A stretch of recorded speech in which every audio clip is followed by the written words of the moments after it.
नमस्कार, daily line के news file bulletin में आपका स्वागत है। मैं हूं किरण।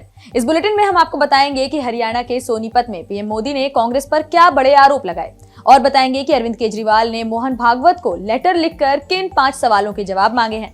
साथ ही आपको बताएंगे कि बदलापुर एनकाउंटर पर सुनवाई करते हुए बॉम्बे हाई कोर्ट ने क्या सवाल उठाए हैं। लेकिन उससे पहले नजर आज की हेडलाइंस पर।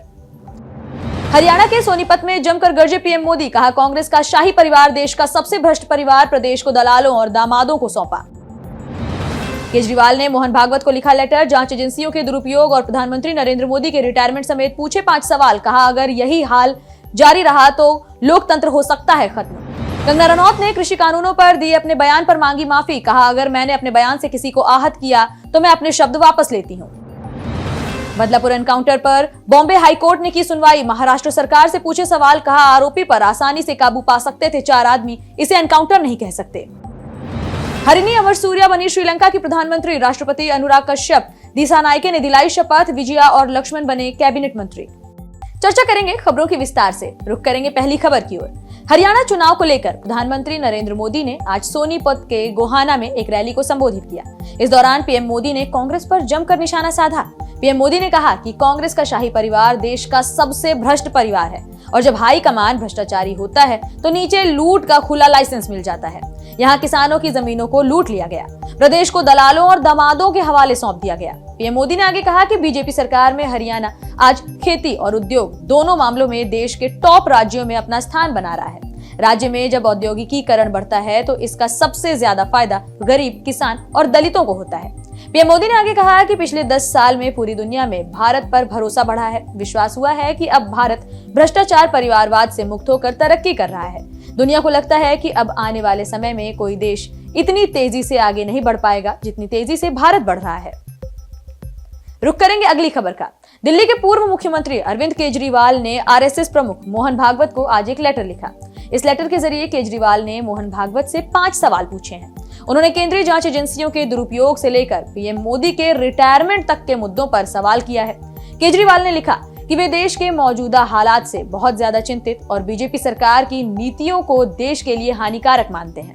उन्होंने लिखा कि अगर यही हाल जारी रहा तो देश के लोकतंत्र को खतरा हो सकता है। केजरीवाल ने इसके आगे लेटर में लिखा कि उन्होंने ये लेटर आम नागरिक की हैसियत से लिखा है, ना कि एक राजनीतिक पार्टी के नेता के तौर पर। रुक करेंगे अगली खबर का। बीजेपी सांसद और एक्ट्रेस कंगना रनौत ने कृषि कानूनों पर दिए गए अपने बयान पर आज माफी मांग ली है। कंगना ने कहा कि अगर मैंने अपने बयान से किसी को भी डिसअपॉइंट किया है तो मैं अपने शब्द वापस लेती हूँ। कंगना रनौत ने एक्स पर एक वीडियो जारी करते हुए कहा कि बीते कुछ दिनों में मीडिया ने मुझसे कृषि कानून पर कुछ सवाल किया और मैंने ये सुझाव दिया कि किसानों को फार्मर्स लॉ लाने का प्रधानमंत्री से निवेदन करना चाहिए। मेरी इस बात से बहुत सारे लोग निराश और डिसअपॉइंटेड हैं। कंगना ने आगे कहा कि जब कृषि कानून का प्रस्ताव पेश हुआ था तो काफी सारे लोगों ने इसका समर्थन भी किया था, लेकिन बड़ी ही संवेदनशीलता से, सहानुभूति से हमारे प्रधानमंत्री ने वे सभी कानून वापस ले लिए और हम सबका कर्तव्य है कि हम उनके शब्दों की गरिमा रखें। इस दौरान बीजेपी सांसद ने अपने बयान पर सफाई तब दी है जब उनके बयान को लेकर विपक्षी नेता बीजेपी को घेरने लगे हैं। वहीं कंगना के इस बयान से बीजेपी ने भी किनारा कर लिया है। बीजेपी प्रवक्ता गौरव भाटिया ने कहा कि कंगना रनौत को 3 कृषि कानूनों पर बोलने का हक नहीं है। बीजेपी उनके इस बयान को निजी बयान मानती है और इसका खंडन करती है। बढ़ेंगे अगली खबर की ओर। ठाणे के बदलापुर में नर्सरी की 2 बच्चियों के साथ यौन शोषण के आरोपी अक्षय शिंदे के एनकाउंटर मामले पर बॉम्बे हाईकोर्ट ने आज सुनवाई करते हुए सवाल उठाए हैं। कोर्ट ने महाराष्ट्र सरकार से पूछा कि हम कैसे मान लें कि 4 ऑफिसर एक आरोपी को नहीं संभाल पाए। हथकड़ी भी लगी थी। अगर सेल्फ डिफेंस जैसे हालात बने भी तो आरोपी के पैर पर गोली मारते, सिर में नहीं। बेंच ने कहा कि अगर गोली चलाने वाला ऑफिसर असिस्टेंट पुलिस इंस्पेक्टर है तब भी वो ये नहीं कह सकता कि उसे रिएक्ट कैसे करना है, इसकी जानकारी नहीं थी। उसे पता होना चाहिए कि फायर कहां करना है। इसके अलावा कोर्ट ने कहा कि जैसे ही आरोपी ने ट्रिगर दबाया 4 लोग आसानी से उस पर काबू पा सकते थे। वो कोई बहुत मजबूत आदमी नहीं था। ये स्वीकार करना काफी मुश्किल है। इसे एनकाउंटर नहीं कहा जा सकता। आपको बता दें कि अक्षय के पिता ने बॉम्बे हाईकोर्ट में याचिका दाखिल करते हुए एनकाउंटर मामले की एसआईटी जांच कराने की मांग की है। इस मामले पर जस्टिस रेवती मोहिते डेरे और जस्टिस पृथ्वीराज चौहान की बेंच ने सुनवाई की। वहीं अब मामले की अगली सुनवाई 3 अक्टूबर को होगी।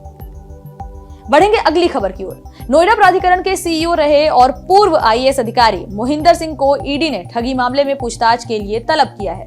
बीते दिनों ईडी ने लोटस प्रोजेक्ट के 426 करोड़ के घोटाले को लेकर छापेमारी की थी। रेड के दौरान मोहिंदर सिंह समेत उनके कई सहयोगियों के ठिकाने से 70 करोड़ के नकदी और ज्वेलरीज बरामद किए गए थे। दरअसल हेसिडा प्रोजेक्ट प्राइवेट लिमिटेड के प्रमोटर्स, निदेशक और संबंधित संस्थाओं के जरिए 426 करोड़ की धोखाधड़ी का मामला सामने आया था। इसे लेकर ईडी ने बीते दिनों उत्तर प्रदेश के नोएडा, मेरठ, दिल्ली, चंडीगढ़ और गोवा में 18 जगह पर तलाशी की थी। ये सभी ठिकाने नोएडा प्राधिकरण के पूर्व सीईओ और पूर्व आईएएस मोहिंदर सिंह, कंपनी के प्रमोटर सुरप्रीत सिंह, विदुर भारद्वाज, निर्मल सिंह, आदित्य गुप्ता, आशीष गुप्ता के थे। इसके अलावा हेसिडा प्रोजेक्ट से संबंधित कामकाज देखने वाले अथॉरिटी के कई अधिकारियों और कर्मचारियों को भी पूछताछ के लिए बुलाया जाएगा। रुक करेंगे अगली खबर का। श्रीलंका के राष्ट्रपति अनुराकुमारा दिसानायके ने हरिनी अमरसूरिया को देश की प्रधानमंत्री घोषित किया है। हरिनी अमरसूरिया को राष्ट्रपति अनुरा ने प्रधानमंत्री पद की शपथ दिलाई। राष्ट्रपति अनुरा ने देश की नई प्रधानमंत्री अमरसूरिया को न्याय, शिक्षा, स्वास्थ्य और निवेश जैसे बड़े मंत्रालयों की जिम्मेदारी सौंपी है। प्रधानमंत्री के रूप में हरिनी अमरसूरिया के अलावा विजिता हिर्त और लक्ष्मण निपुनाराची ने भी कैबिनेट मंत्री के पद पर शपथ ली। श्रीलंका कैबिनेट में राष्ट्रपति और प्रधानमंत्री समेत कुल 4 सदस्य हैं। ये श्रीलंका के इतिहास का सबसे छोटा मंत्रिमंडल है। वहीं हरिनी अमरसूरिया श्रीलंका की तीसरी महिला प्रधानमंत्री बन गई हैं। उनसे पहले सिरिमाओ बहारनायके 3 बार, इसके अलावा चंद्रिका कुमार तुंगा भी एक बार देश की प्रधानमंत्री बन चुकी हैं।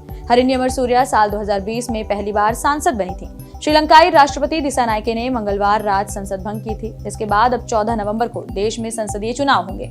राष्ट्रपति चुनाव से पहले अनुरा दिसानायके ने कहा था कि वे संसद को तुरंत भंग कर देंगे और मिड टर्म चुनाव कराने का आदेश देंगे। फिलहाल इस बुलेटिन में इतना ही। देश और दुनिया से जुड़ी तमाम खबरों से अपडेटेड रहने के लिए बने रहिए डेली लाइन के साथ।